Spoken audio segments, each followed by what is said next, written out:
les entretiens des patriotes. Bonjour à tous, heureux de vous retrouver. Macron est-il homophobe après les insultes contre Gabriel Attal? Bayrou, c'est déjà fini. Et Sarko, une décision de justice injuste. Avant de répondre à ces trois questions et traiter de nombreux sujets d'actualité, vous connaissez la coutume sur cette chaîne, je commence toujours mon entretien par remercier ceux qui m'ont permis justement de le produire, car ils m'ont financé à l'aide des merci rémunérateurs. Et aujourd'hui sont à l'honneur des fidèles parmi les fidèles, Yann Penaud, Rambard, Bernard Carré, Stéphane Méline, Marie Coé, Philippe Bohen, Michel Nalamène et Farisme. Merci à eux du fond du cœur. Et puis je tenais à vous remercier pour votre soutien inconditionnel. Oui, il faut aider la réinformation. Comment faire? C'est simple, il suffit de lever le petit pouce, écrire de gentils messages et diffuser sur d'autres réseaux sociaux. Merci à tous. Bayrou, c'est déjà fini? Et oui, c'est la question que se posent de nombreux éditorialistes après les pitoyables prestations du Henri IV en toque de Pau. Mais il y a pire, les socialistes et LR ne semblent plus désormais pressés d'entrer dans son gouvernement. À gauche, un nouveau gouvernement, pourquoi François Bayrou rame à gauche? Alors qu'il veut rassembler largement, le nouveau Premier ministre peine à trouver des personnalités de gauche prêtes à rejoindre son gouvernement. Et c'est le même refrain chez les LR. Bruno Retailleau pose ses conditions. Si c'est pour rester et ne pas pouvoir avancer, c'est non. On ne peut pas mettre les sujets sous le tapis et dire qu'on s'en occupera un jour. On n'ira pas à ce prix, nous résume le député LR Thibault Bazin. Et ce message est distillé sur tous les plateaux de télévision. Arnaud Benedetti estime lui aussi que Bruno Retailleau ne restera pas dans un gouvernement où il sera impuissant. La configuration dans laquelle il se retrouve ne lui offre pas les moyens de mener sa politique. Bon, on va traduire tous ces éléments de langage, tout ce cynisme, tous ces mensonges. Les LR ne veulent pas s'associer avec DPS, car ça serait la fin de leurs ambitions présidentielles, et notamment celle de Retailleau, qui serait perçu comme un traître, un fameux UMPS. Remarquez, c'est ce qu'il est. Mais Retailleau ne veut pas que cela se sache trop ouvertement. Et tous ces politiques ont également le nez sur les enquêtes d'opinion qui montrent que Bayrou est cuit. C'est un gros nul, pour reprendre ce qu'on lit sur les réseaux sociaux. Désinvolture de Bayrou, 2 bourdes en 2 jours. Il ne nous a pas fallu longtemps pour constater que l'orgueilleux bègue béarnais est un gros nul. Il va battre le record du Grand Barnier. Flambé donc le Bayrou, 20 minutes. C'est déjà terminé, le RN menace François Bayrou de censure. Le scénario, on le connaît, il est déjà rodé. Le nouveau Front populaire va déposer une motion de censure, le Rassemblement national va la voter. Pression pour que Macron démissionne, et dans la foulée, élection présidentielle. Et que l'on ne me dise pas que ce scénario est impossible, tous les états-majors se préparent à une élection présidentielle anticipée. Mélenchon, Le Pen, Édouard Philippe, Gabriel Attal, Retailleau ou Wauquiez sont en effet déjà dans les starting blocks. Il serait bon que les patriotes se réunissent pour désigner leur champion. Allez, pour clore la page Bayrou, les Mahorais manquent de tout. Eau, nourriture, habitation. La priorité de Bayrou pour Mayotte, c'est des vaccins. Bayrou, nous avons demandé que se constituent des stocks de vaccins qui sont en train d'être mis en place pour une conservation optimale à La Réunion et immédiatement projetable à Mayotte. T'as plus de maison, mais le gouvernement ne pense qu'à une chose, te vacciner. Tenez, il y a une idée qui vient de me traverser l'esprit. Il y a des filles, dans les bars, dans les discothèques, qui travaillent au bouchon, si vous voyez ce que je veux dire. Eh bien, ces politiques, eux, ils travaillent au vaccin. Emmanuel Macron s'est rendu sur l'île de Mayotte. Il apporte 4 tonnes d'aide. Il y a environ 400 000 habitants. C'est donc l'équivalent de 0,1 kg par habitant. Encore de la com grotesque pour ne pas dire plus. On dira comme d'habitude. C'est le fameux « en même temps » d'Emmanuel Macron, c'est-à-dire de la com théâtralisée et des promesses non tenues. Rappel de son voyage en 2019. Macron en 2019 à Mayotte. Tout ce qu'il dit, rien n'est arrivé. Macron n'est qu'un mytho et on le sait depuis le début. Il avait beaucoup promis en 2019. Macron promet la sécurité à Mayotte, inquiète de l'immigration clandestine. La France, c'est la sécurité. Emmanuel Macron a promis mardi à Mayotte des réponses extrêmement concrètes face aux difficultés de l'archipel. Nous étions en 2019. Et 5 ans plus tard, Mayotte, insécurité, immigration, eau, pénurie, les multiples crises qui mettent l'île en détresse. Et c'est cela le plus fou. Macron peut se rendre 3 ou 4 fois au même endroit, tenir le même discours à la virgule près, promettre donc les mêmes milliards, sans qu'aucun journaliste ne dénonce cette comédie et ses mensonges. C'est ainsi qu'il s'est rendu plusieurs fois à Marseille pour discuter insécurité. Il nous a tenu le même discours et il a fait les mêmes promesses et les résultats sont là. Marseille est la ville la plus dangereuse de France, qu'il a organisé également de nombreux shows pour l'hôpital. Pendant ce temps-là, c'est à son administration fermée des lits, ou que Brigitte à la rentrée nous parle de harcèlement, la priorité du gouvernement. Des mots, des promesses et plus rien. Et pour cause, les décisions, vous le savez, sont prises ailleurs, à Bruxelles. Et Macron désormais pratique la politique de la chaise vide, il préfère les spectacles en province dans les supermarchés. Scandale, en effet, Florian Philippot. Macron se fait représenter par le chancelier allemand Scholz au Conseil européen pour parler notamment du Mercosur. Rappelons que l'Allemagne le défend et pas la France. Quelle honte! L'Allemagne doit bien rire. À quoi servent le Premier ministre et le ministre des Affaires étrangères? Oui, Frexit et démission d'Emmanuel Macron. D'ailleurs, cette dernière proposition commence à faire l'unanimité. Chaque journal donne ses arguments en fonction de la sensibilité de leurs lecteurs. Par exemple, au Figaro, ils exigent la démission d'Emmanuel Macron car le poudré a laissé filer les déficits, il a créé de l'instabilité politique et financière. Vous avez reconnu les arguments de Nicolas Bavray. Sur CNews, on dénonce sa complicité dans l'explosion de la délinquance. Et voilà que l'immonde s'y met. Oui, oui, il s'amuse maintenant à flinguer Emmanuel Macron, avec des arguments pour des lecteurs de gauche. Et vous allez voir, c'est très très paradoxal, parce que pour nous, Macron, c'est le wokisme, c'est le LGTB Soros compatible. Eh bien, pour les journalistes du Monde, tout cela, ce n'est que de l'hypocrisie. Le Boys Club a installé au palais une atmosphère de chambrée. Avec eux, on est loin du sacré et de la transcendance. Le soir venu, le président les retrouve pour se distraire après ces journées harassantes. Je vous laisse découvrir les insultes d'une très grande vulgarité. Voilà comment ils se parlent par texto autour de leur whisky japonais ou écossais. Le favori du poudré est le Lagavulin, 16 ans d'âge. C'est un whisky d'ailleurs qui est très prétentieux, ça ne m'étonne pas. Entre deux imitations d'acteurs des années 60 et de citations de Michel Audiard. Du 15 millième degré, explique Jonathan Guémas, embarrassé. Ils ont quelques cibles préférées. Conseiller de Gabriel Attal, quand il était Premier ministre, Louis Jubelin assure que l'Élysée avait baptisé Matignon la cage aux folles. Gabriel Attal, victime d'insultes homophobes de la part du président de la République. Macron est homophobe. Est-ce que c'est de l'inversion accusatoire? Sait-on jamais. Mais vous imaginez, pour ces lecteurs de gauche, c'est de l'ordre du blasphème et cela mérite l'excommunication. Macron, démission!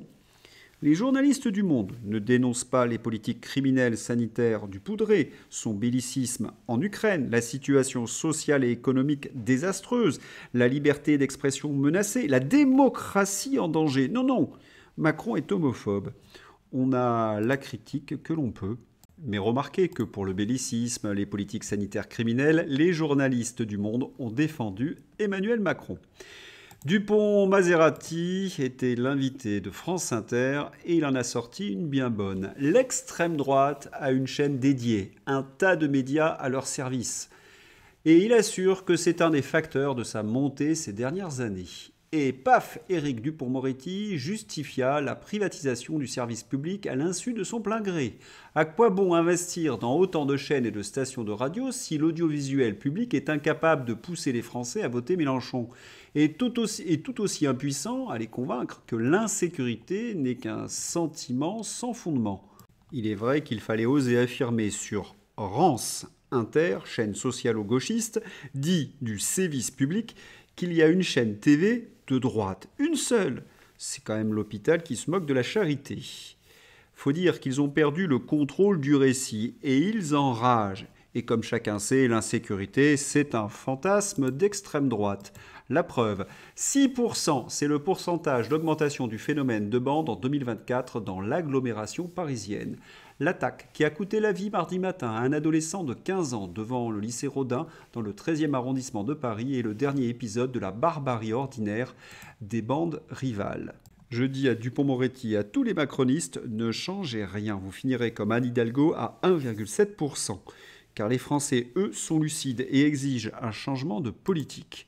77% des Français veulent des peines de prison automatiques pour les agresseurs de policiers. Et pas seulement pour les policiers d'ailleurs, pour tous ceux qui se font agresser.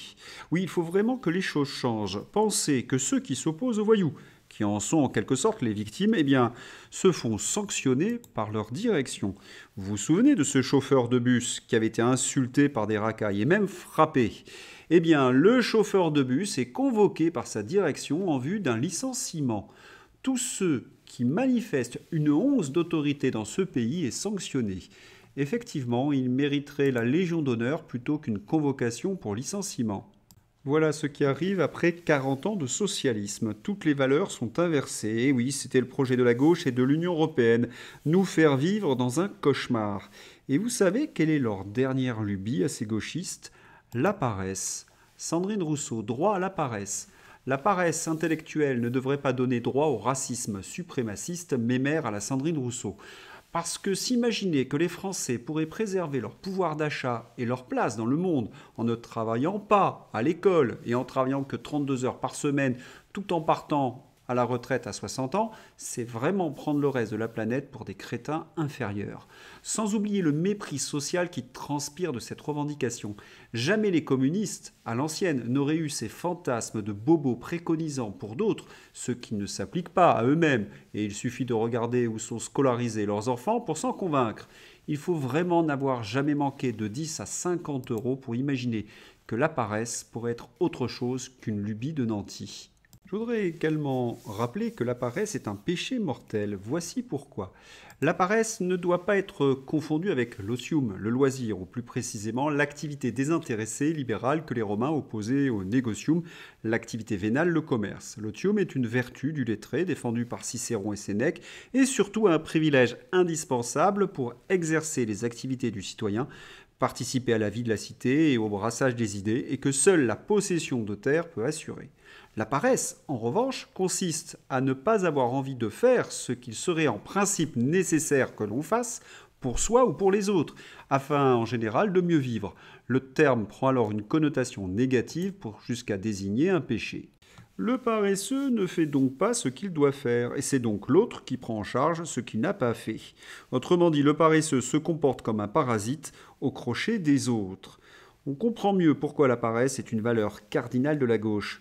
Et oui, tous ces gens de gauche votent des impôts sur ceux qui travaillent pour obtenir des rentes, pour ne pas avoir à travailler. Et partout où ils passent, c'est la ruine. Regardez ce qui se passe par exemple à Lyon. La mairie verte souhaite financer un atelier de sensibilisation interespèces afin de faire dialoguer les agents de la ville avec un bouleau pleureur et un coquelicot. Ils nous font vivre au milieu de leur folie. À Paris, la célèbre salle de spectacle parisienne de la Gaîté Lyrique a annoncé mardi 17 décembre sa fermeture au public alors que 200 migrants squattent le lieu depuis le 10 février. La direction refuse de les expulser et cela malgré le risque de dépôt de bilan. Comment peut-on accepter que des clandestins squattent un théâtre, qu'une mairie subventionne les associations derrière cette occupation ? Oui, leur idéologie gauchiste nous conduit à la ruine. Paresse, ode à la délinquance, submersion migratoire, ça, c'est leur projet. On voit ce que cela a donné à Mayotte. Ils ont échoué partout. Et surtout, tenez, dernier exemple en date, l'escrologie. La demande mondiale de charbon a atteint un niveau record en 2024. Et oui, car tous ces gens de gauche ont milité pour l'éolien, qui est une énergie intermittente qui nécessite d'être couplée au charbon ou au gaz. Et en plus, ils vous envoient la note. À votre avis, qui va payer les 200 milliards d'euros d'investissement d'ici 2040 dans les réseaux de transport et distribution pour raccorder des énergies renouvelables qui ne servent à rien à part faire plaisir à Bruxelles et aux escrologistes ? Eh bien, c'est vous. Vous allez me dire, comme d'habitude, Sarkozy condamné. Nicolas Sarkozy condamné définitivement à 1 an ferme sous bracelet électronique, une première pour un ex-président. La Cour de cassation a rejeté mercredi le pourvoi de Nicolas Sarkozy dans l'affaire des écoutes, rendant définitive sa condamnation à 1 an de prison ferme sous bracelet électronique pour corruption et trafic d'influence, une sanction inédite pour un ancien chef d'État. Suite au verdict, certains dénoncent l'acharnement judiciaire, la partialité des juges. Et c'est là où on se trouve dans une situation paradoxale. Sarko condamné dans l'affaire des écoutes, c'est Al Capone condamné pour fraude fiscale. Sarko a commis 1001 délits et il est condamné dans cette affaire-là. Cela laisse songeur. C'est un peu Macron homophobe, mais pas condamné pour ses politiques sanitaires. C'est littéralement ahurissant. Allez, c'est l'heure d'ouvrir la page Fantasy avec une drôle de chaussure. Mais qui cela peut être? Je pense que vous avez trouvé. Seuls les cinéphiles connaîtront la référence. Bayrou, la vie est comme une boîte de chocolat. Sapin de Noël, sapin de gauche, sapin de droite. Anne Hidalgo, après ses frais de bouche, son téléphone. Anne Hidalgo, 30 000 euros de téléphone, en sus des 59 500 euros dépensés pour son voyage à Tahiti, qui n'était justifié par rien sinon le plaisir de voir sa fille. Personne n'avait vérifié que son abonnement était compatible avec l'opérateur local. Je suis heureux de payer mes impôts. Bon, j'ai l'impression qu'on nous prend pour des idiots avec ce forfait parce que Anne Hidalgo avait dû recevoir des arlettes de coups.